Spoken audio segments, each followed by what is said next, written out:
Un tournant historique est à l'œuvre. On peut pas continuer comme ça, c'est pas possible. Our world is at the crossroads.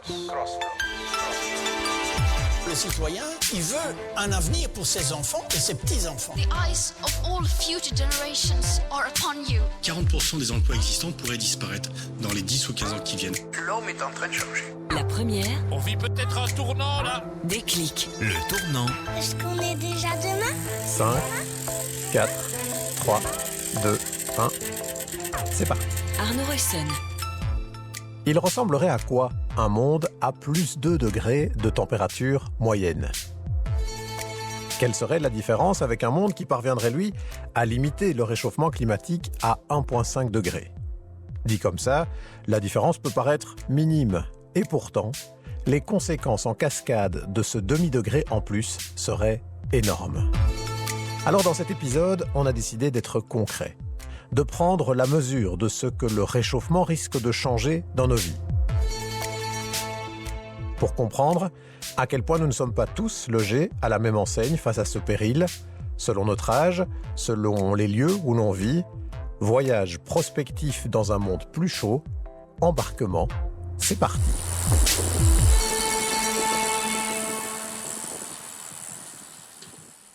Dear friends, humanity is on thin ice, and that ice is melting fast.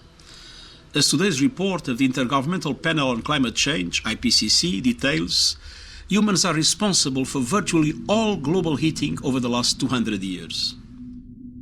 Si j'ai eu envie de réaliser cet épisode, c'est parce que j'ai l'impression, autour de moi, de constater comme une résignation suite au dernier rapport de synthèse du GIEC.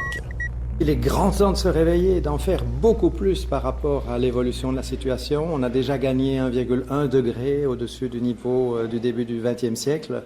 On voit les événements extrêmes qui se multiplient. On n'a pas assez réduit les émissions. Il faut faire beaucoup plus au niveau mondial si on veut protéger le climat.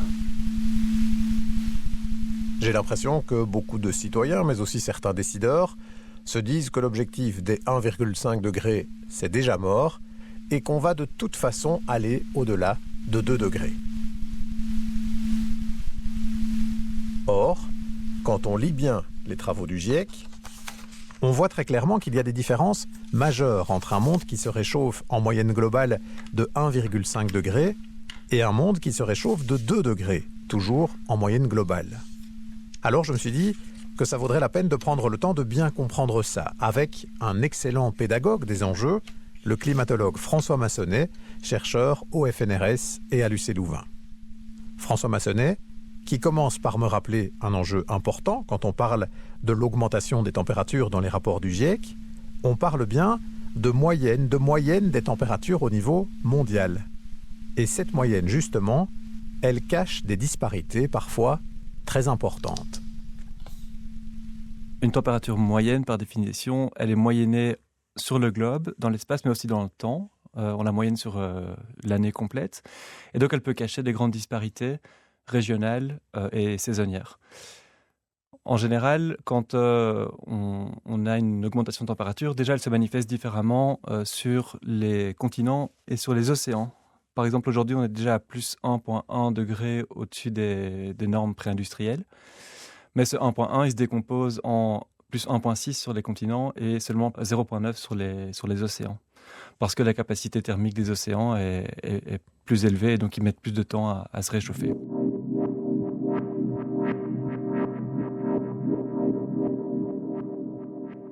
Voilà déjà un premier élément à garder en tête. Le réchauffement se matérialise plus vite et plus fort sur la Terre que sur les mers. Or, comme nous vivons quand même pour la plupart d'entre nous sur les continents, eh bien nous sommes déjà en réalité bien au-delà des 1,1 degrés d'augmentation qui est le chiffre en général retenu par le GIEC pour quantifier le réchauffement de notre planète aujourd'hui. Sur les terres, en moyenne, on est plutôt donc à 1,6 degrés d'augmentation par rapport à la situation qui prévalait avant la révolution industrielle.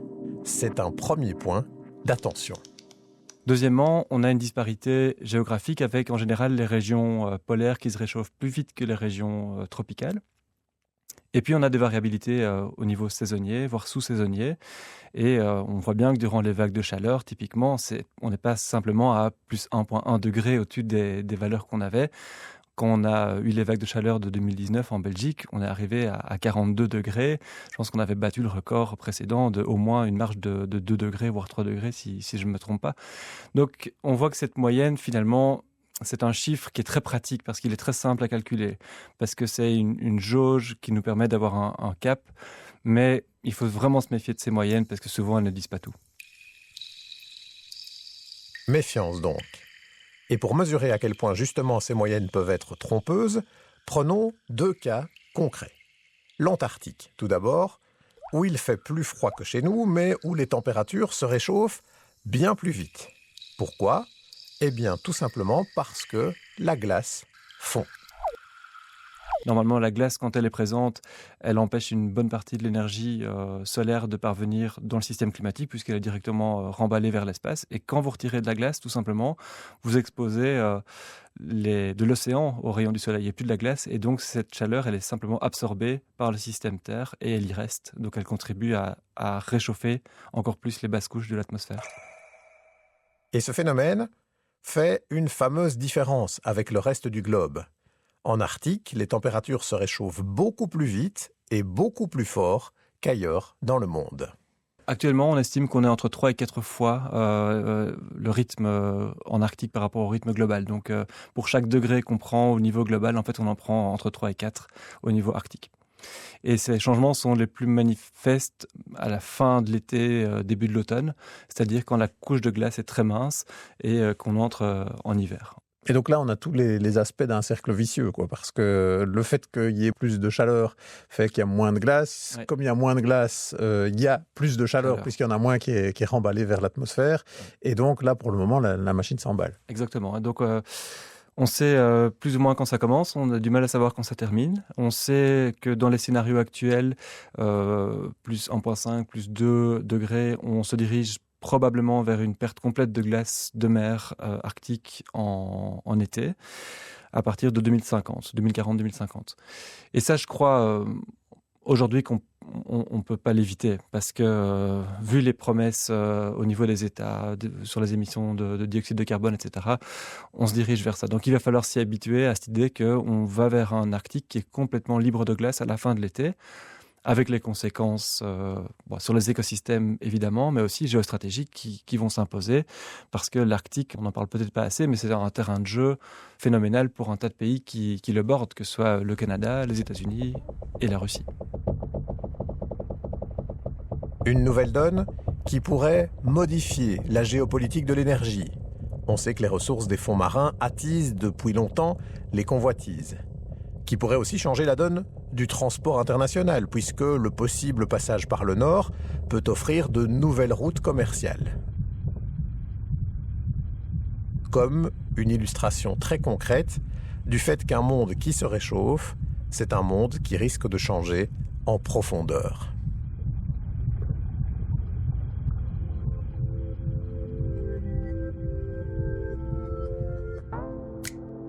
Mais il ne faut pas forcément aller jusqu'en Arctique pour voir des zones qui s'écartent très fortement de la moyenne globale.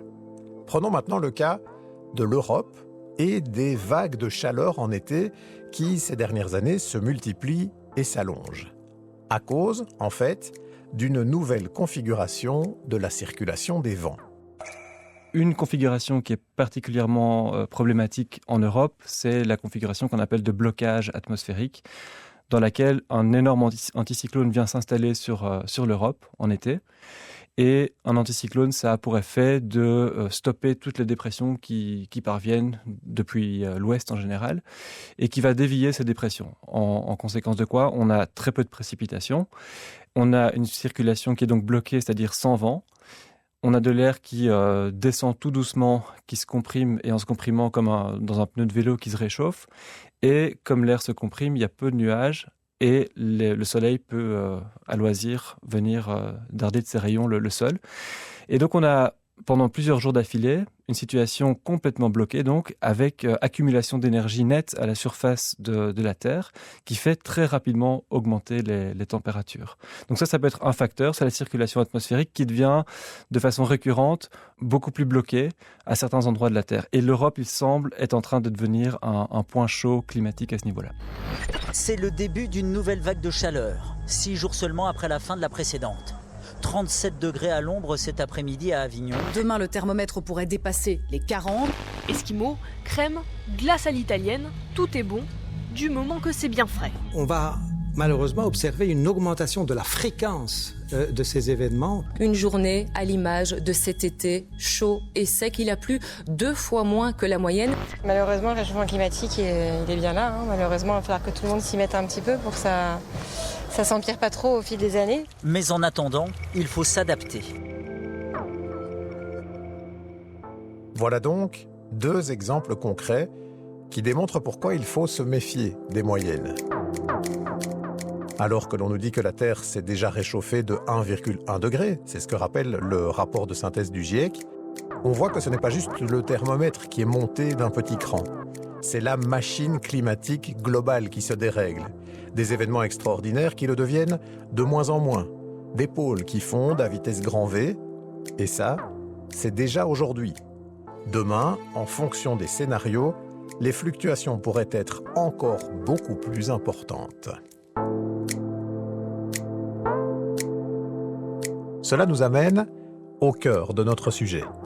Puisqu'on a maintenant compris que les moyennes cachent bien des disparités et masquent des différences profondes en fonction des régions et des saisons, quelle serait la différence entre un monde qui se réchauffe à plus 1,5 degré de moyenne, objectif de l'accord de Paris, et un monde qui se réchauffe à plus 2 degrés, si on sort justement des clous de cet accord de Paris?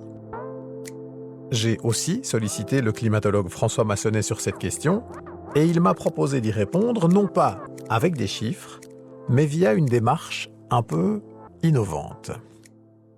Il y a une approche qu'on appelle l'approche en anglais de storyline, je ne sais pas comment on pourrait traduire ça en français, mais qui prend un angle un petit peu nouveau et qui, plutôt que de balancer des chiffres, raconte une histoire sous 2 angles possibles. Un angle à plus 1,5 degré et un angle à plus 2 degrés.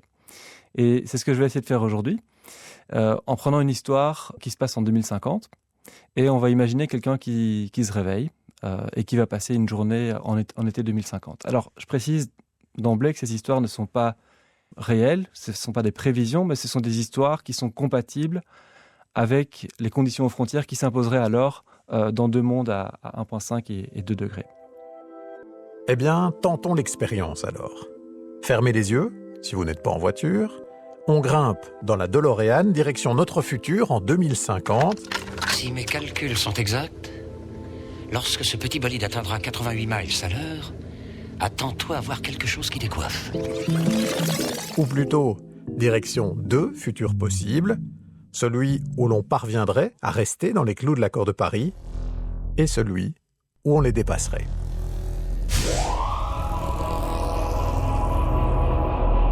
Alors donc, ici, on va prendre un monde à 1,5, ce qui correspond donc sur les continents à un peu plus, comme j'ai expliqué, à environ plus 2, voire plus 2,2 degrés, et un monde à plus 2 degrés qui correspondrait du coup à plus 3 degrés environ sur les continents. Donc on est le 20 juillet 2050, dans le monde à 1,5, et la circulation atmosphérique, elle est bloquée, comme souvent les étés, et c'est la première fois que ça se produit. Alors dans le monde à 2 degrés, la circulation, elle est aussi bloquée, mais c'est déjà la 2e fois de l'été parce qu'il y a davantage de blocages dans un monde un petit peu plus chaud. Et donc vous avez déjà fortement éprouvé le premier blocage d'il y a 15 jours et ça vous a déjà mis un petit peu sur les genoux.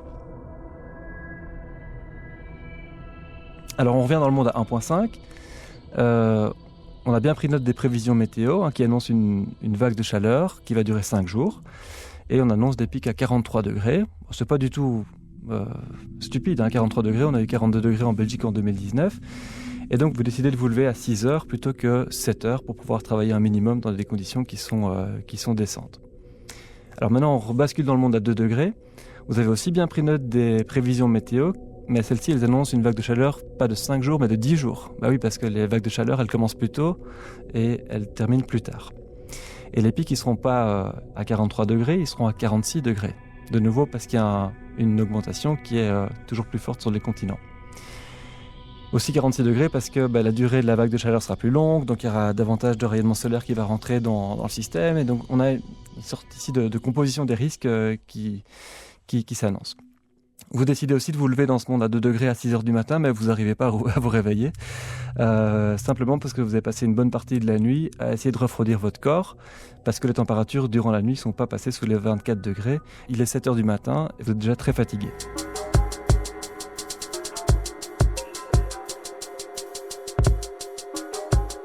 Alors, dans le monde à 1 degré, 1,5, on allume la climatisation et on allume la radio aussi. Puis on retourne dans le monde à 2 degrés, on allume aussi la clim, on allume la radio et là on apprend que, parce qu'il y a eu une énorme demande en climatisation dans toute la Belgique et parce que le réseau électrique a fort souffert des anomalies de température, il y a une cabine haute tension qui a sauté et votre train il ne pourra pas circuler aujourd'hui, donc vous allez devoir rester à la maison. Voilà, donc ça c'est un autre exemple. Dans un monde avec 1,5 degré en plus, il peut y avoir davantage de ruptures structurelles sur l'infrastructure qui font que vous n'êtes pas capable, par exemple, d'aller travailler. Alors après, vous allez à la boulangerie, dans votre monde à 1,5 degré, vous allez acheter votre pain qui vous coûte 4 €. Bon, le prix du pain aura un peu augmenté. Mais dans le monde à 2 degrés, vous allez acheter votre pain, il va vous coûter 6 € parce qu'il y a une grosse tension sur le marché du blé en raison de la sécheresse de l'année passée. L'année 2049 a été catastrophique en raison de cette sécheresse. Bon, vous partez au travail. Dans le monde à 1,5 degré, tout va bien. Votre téléphone qui sonne à 10h19, c'est le chef scout de votre fils qui vous appelle parce que la troupe scout qui est dans le Var a fait face à la température de plus de 50 degrés, ce qui n'est pas du tout impossible d'après les dernières projections en France, et qu'il va falloir écourter le camp et que toute la troupe revienne rapidement. Dans le monde à 2 degrés, le téléphone sonne aussi à 10h19 évidemment, c'est le chef scout qui vous parle, mais là sa voix est plutôt terrorisée parce qu'il y a un incendie qui est arrivé et qui a ravagé tout le camp et donc la troupe a dû fuir le camp en laissant tout sur place et il va falloir que vous alliez chercher votre fils sur place pour le ramener chez vous. Donc vous allez avoir un programme un peu différent sur les jours qui arrivent. La journée continue ainsi et voilà, vers 22h30, la chaleur commence à tomber. Vous allez vous coucher et vous passez une nuit plus ou moins normale, mais dans un monde à plus 2 degrés, vous allez aussi vous coucher. Et là, le problème, c'est qu'il fait extrêmement humide, en fait, parce que l'air, et ça, on le sait depuis très longtemps, pour chaque degré qu'on prend, en fait, il peut contenir plus ou moins 7% de vapeur d'eau supplémentaire. Et l'humidité dans l'air vous empêche simplement de transpirer correctement et fait que vous avez beaucoup de mal à évacuer la chaleur de votre corps. Donc vous mettez beaucoup de temps à vous endormir.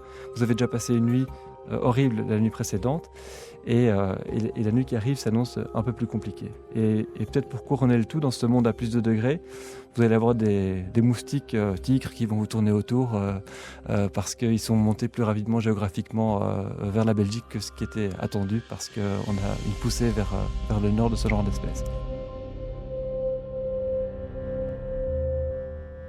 Voilà, donc ça illustre un petit peu, au moyen d'une histoire dont on peut rigoler, mais qui n'est pas en fait une histoire complètement stupide, même une histoire plausible, que des petites différences de 0,5 degrés peuvent se traduire au niveau individuel par des risques qui ne paraissent pas si différents les uns des autres, mais quand vous les mettez bout à bout, qui arrivent avec des journées qui sont complètement différentes. On arrive au bout d'une journée à plus de degrés, complètement lessivé, complètement sur les rotules, en manque de sommeil.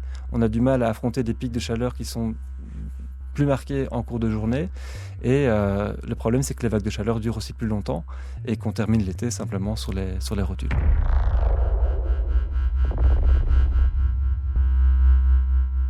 Voilà, vous pouvez maintenant rouvrir les yeux et peut-être les ouvrir dans tous les sens du terme d'ailleurs. Parce qu'aujourd'hui, si on tient compte des engagements actuels des États, et encore faut-il qu'ils s'y tiennent, on est sur une trajectoire qui nous emmène plutôt au-delà des 2,5 degrés, jusqu'à 3 degrés même potentiellement au niveau des moyennes mondiales. Ce qui, de nouveau, signifierait encore davantage sur le continent, avec du coup des vagues de chaleur encore plus fréquentes et encore plus fortes, et d'autres événements climatiques extrêmes, inondations, sécheresses, feux de forêt, cultures dévastées, etc., etc.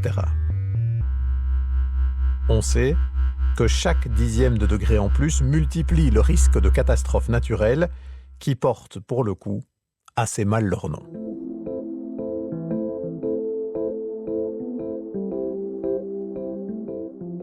À ce niveau-là, nous ne sommes pas tous sur un pied d'égalité.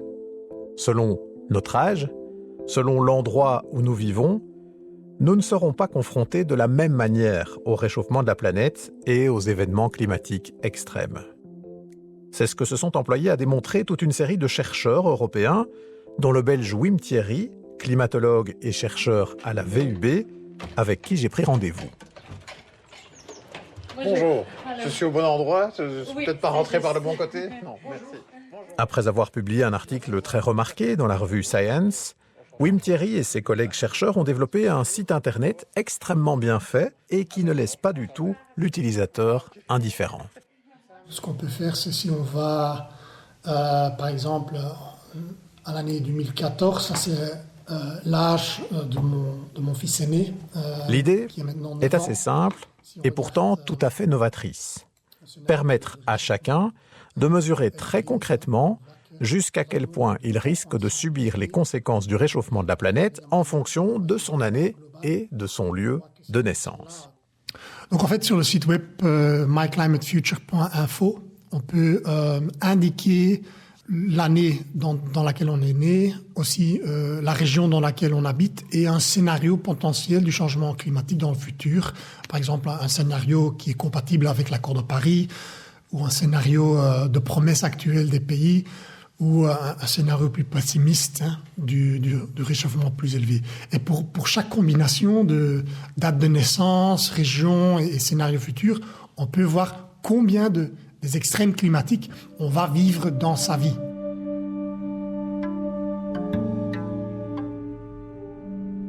Alors je vous propose de faire ensemble une petite expérience plutôt parlante.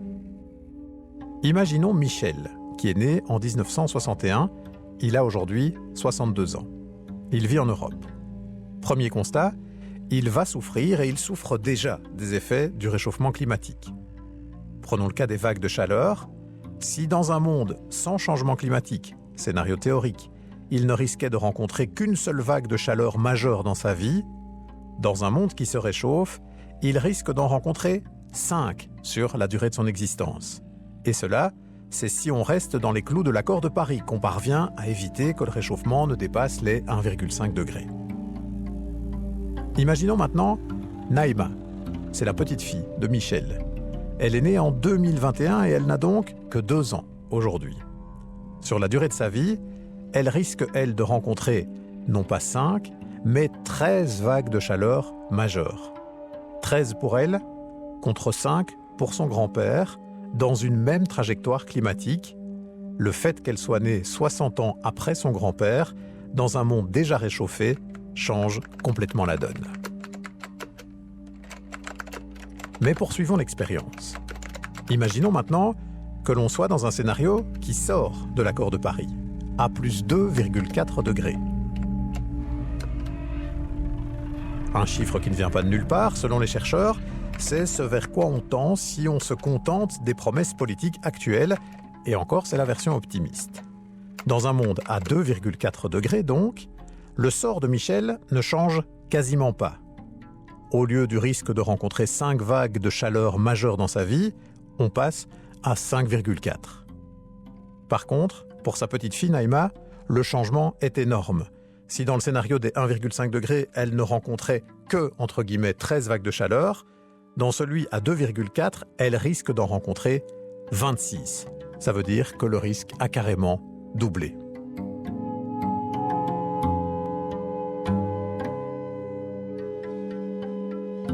Et donc, qu'est-ce qu'elle nous dit, cette petite simulation, que je vous conseille vraiment d'aller faire sur le site myclimatefuture.info.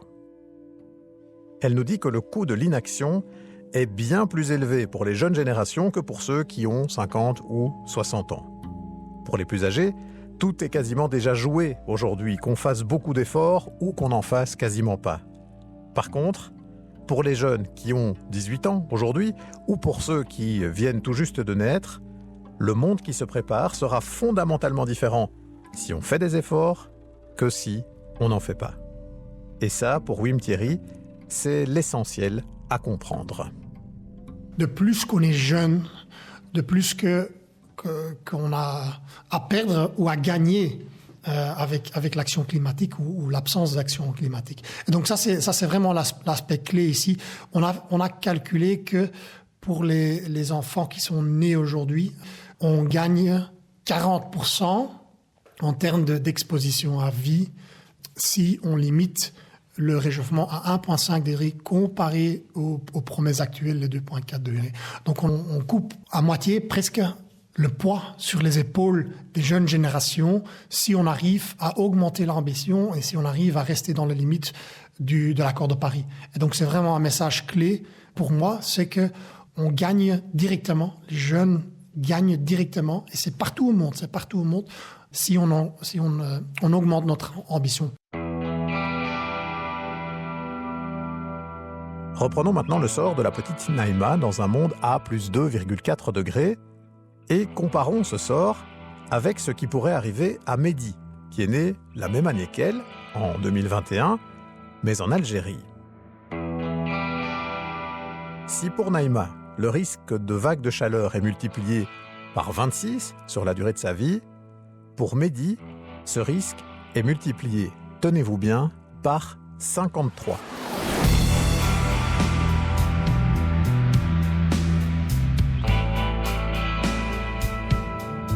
Et je vous parle bien de vagues de chaleur considérées comme hors normes en Algérie, pas au regard de nos standards à nous, en Europe.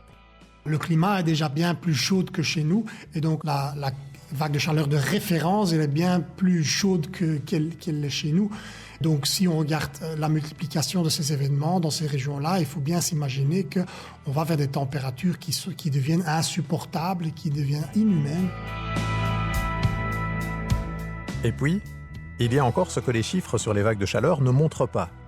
Si on prend un enfant du même âge que notre jeune Algérien, mais en Inde, cette fois, on voit qu'il vivra moins de vagues de chaleur qu'en Afrique du Nord, mais il y a un énorme mais qui n'apparaît pas dans les chiffres.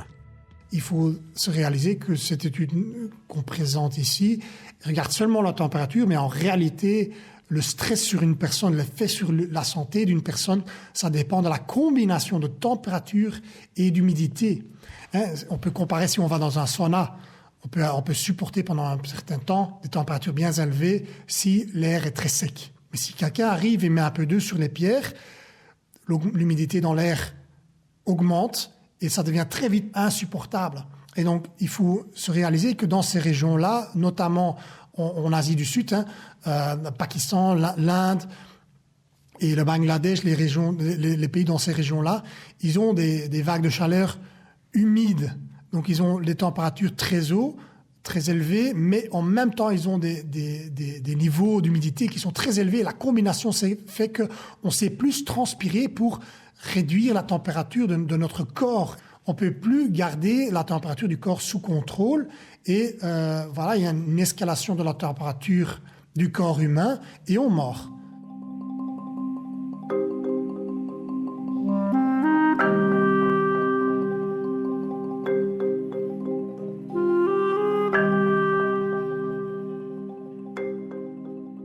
L'idée, ici, n'est pas de dramatiser pour dramatiser. Mais il me semble utile d'avoir conscience de tout ça, de l'énorme hiatus qu'il y a entre ce que des quinquagénaires européens ou nord-américains vont vivre par rapport à de jeunes enfants qui naissent en Afrique ou en Asie du Sud, par exemple. Or, ceux qui ont les leviers de décision aujourd'hui entre les mains, ce sont, pour la plupart du temps, ceux qui ont le moins à perdre en cas d'inaction climatique. C'est une des grandes particularités, une des grandes sources de complexité de la lutte contre le réchauffement de notre planète.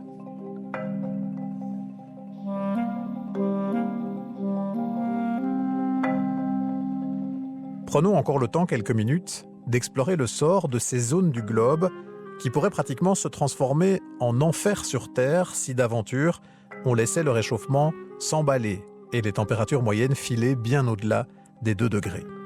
Pour en parler, j'ai pris un rendez-vous téléphonique avec Alice Baya.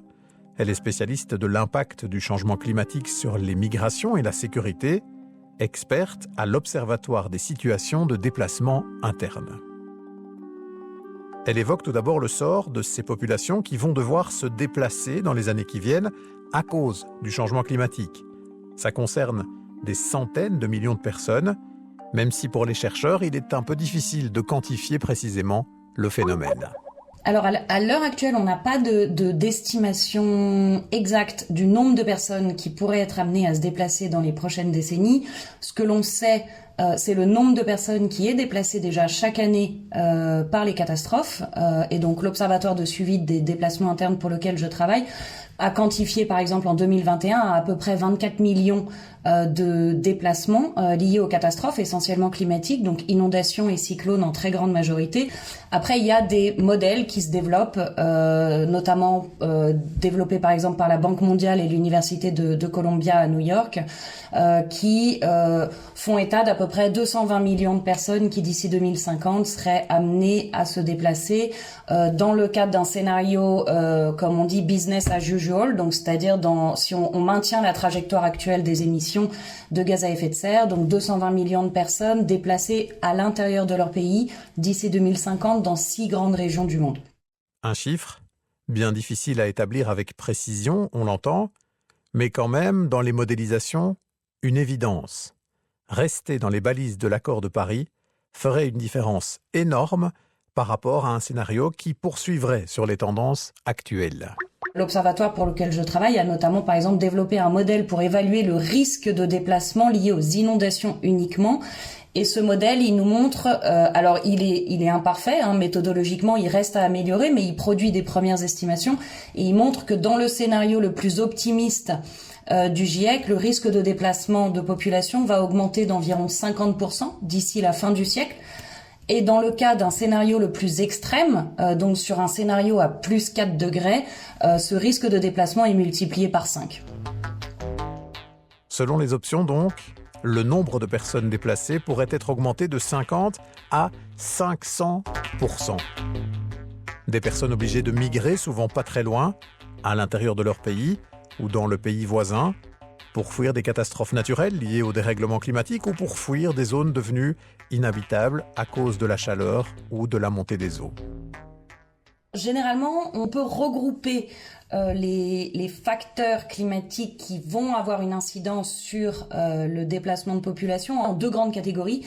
La première, c'est ce qu'on va appeler tout ce qui relève des épisodes climatiques extrêmes. Donc là, c'est les catastrophes violentes qui font souvent la une des médias. Donc on va penser aux inondations, aux cyclones, aux tempêtes, aux glissements de terrain, ce genre de catastrophes. Donc ça va souvent induire des déplacements massifs, donc qui incluent un grand nombre de personnes, et soudains.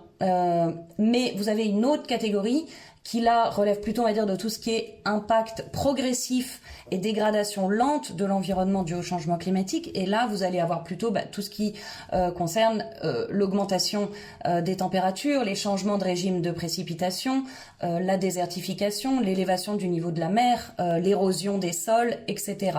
Donc voilà, vous avez à la fois, on va dire, ces impacts soudains et ces impacts plus progressifs du changement climatique qui vont induire des mouvements de population qui eux-mêmes peuvent être très variés. Et ces déplacements de population, ils risquent bien de générer des tensions, en particulier dans l'accès aux ressources.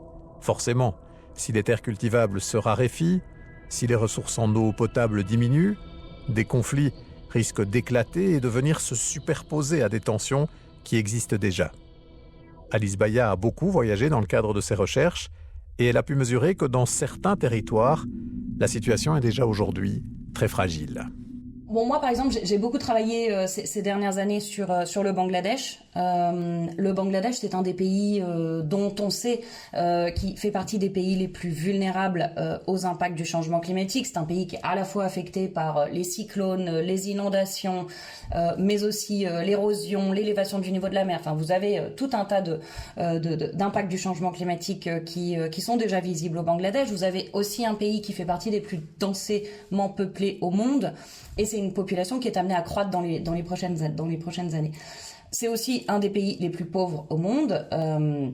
Donc vous avez une imbrication de facteurs climatiques, économiques, qui font qu'au Bangladesh, on estime à plusieurs dizaines de millions de personnes d'ici la fin du siècle, le nombre de personnes qui peut être amené à se déplacer. Et le Bangladesh, comme vous le savez, c'est aussi un pays qui accueille actuellement plus d'1 million de Rohingyas suite aux persécutions au Myanmar. C'est aussi un pays qui connaît des problèmes de frontières avec son voisin indien. Et donc, on a déjà dans cette région la crainte potentielle à venir que l'impact du changement climatique sur le déplacement de population au Bangladesh puisse avoir aussi des répercussions géopolitiques plus grandes, notamment dans les tensions frontalières potentielles qui pourraient émerger entre le Bangladesh et l'Inde s'il devait y avoir des migrations transfrontalières du Bangladesh vers l'Inde. Mais tout ça, c'est encore assez hypothétique.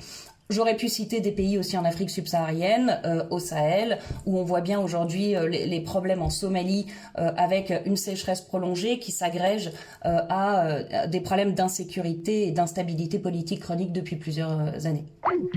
On voit bien, à travers ces exemples, que quand on parle d'une augmentation de 1,5, de 2, 3, voire 4 degrés, on ne parle pas seulement d'une météo qui devient plus chaude. On parle de l'habitabilité de la Terre, de l'accès aux ressources, de la disponibilité de l'eau, de la nourriture. On parle de personnes qui risquent de devoir tout abandonner pour partir, vivre ailleurs, simplement pour assurer leur survie. On parle de tensions géopolitiques, déjà bien présentes dans certaines zones du globe, mais qui risquent d'être multipliées, exacerbées par ce réchauffement, avec des conséquences pour les populations qui vivent dans ces régions, au premier chef, mais par ricochet aussi des conséquences pour l'ensemble de la planète.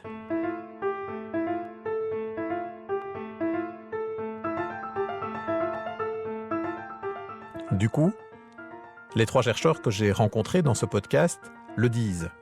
Ce serait prendre un très grand risque de ne pas tout faire pour limiter les conséquences du réchauffement en pariant sur notre capacité à nous adapter. Chaque 10e de degré en plus multiplie les risques, on a dit, mais chaque 10e de degré d'augmentation évitée peut changer la donne. Le climatologue de la VUB, Wim Thierry, est d'ailleurs très énervé quand il entend certains défaitistes juger que de toute façon, on va dans le mur. On ne peut pas accepter l'argument qu'on va vers le mur, que tout est perdu. Non, ça ne nous aide pas. Il faut agir maintenant, il faut faire tout ce qu'on peut parce qu'on doit aller à zéro d'office. Le plus vite qu'on y va, le moins qu'on subira les conséquences. Et donc, si on dit parfois, ça nous coûtera d'argent, on va payer en tout cas. C'est beaucoup moins cher de réduire nos émissions de gaz à effet de serre que de s'adapter à un monde plus chaud et de payer les dégâts. L'inaction coûte beaucoup plus cher que ce qu'on a à gagner à agir. Exactement, c'est exactement ça. On a à gagner vraiment, et c'est non seulement sur l'aspect d'éviter le changement climatique, mais on a plein d'autres choses à gagner. Ça va créer de l'emploi pour beaucoup plus de gens, donc les énergies renouvelables, il y a beaucoup plus de gens qui travaillent dans ces domaines-là que dans les énergies fossiles. Il y a aussi l'effet de santé, quand on a une qualité d'air qui va s'améliorer quand on se transporte avec des moyens de transport électriques au lieu de pétrole-based. Ça va rendre nos villes plus calmes, plus en sécurité. Donc on va avoir beaucoup de choses qu'on va gagner si on fait ça. Et les données exposées dans cet épisode montrent aussi que ce n'est pas forcément un enjeu de très long terme qui viserait juste les générations futures, comme on l'entend souvent. Il s'agit de nous, de nos enfants, de nos petits-enfants. On présente souvent les changements climatiques comme quelque chose de lointain et de distant, ou qui va se passer dans les générations d'après, mais les gens sont quand même en train de prendre conscience que ils vont laisser à leurs enfants, et quand on parle de leurs enfants, c'est leurs propres enfants issus de leur chair, un monde qui devient de moins en moins vivable. Et le conseil qu'on pourrait leur donner, c'est regardez d'abord autour de vous, et en particulier vos enfants, dans quelles conditions vous voulez leur laisser un monde. Et que ce monde soit à plus 1,5 degré ou à plus 2 degrés, voire au-delà, eh bien on l'a compris, ça fait pour eux une sacrée différence. C'est sans doute utile à rappeler régulièrement. C'était Déclic le tournant, un podcast de La Première avec à la très créative réalisation sonore Guillaume de Smet, notre ingénieur du son. Merci à lui. Si vous souhaitez réagir à cet épisode, nous en suggérer d'autres, n'hésitez pas à le faire à l'adresse tournant@rtbf.be. Merci d'être de plus en plus nombreux à écouter ce podcast. N'hésitez pas à le faire connaître et à le partager autour de vous. Et à la semaine prochaine.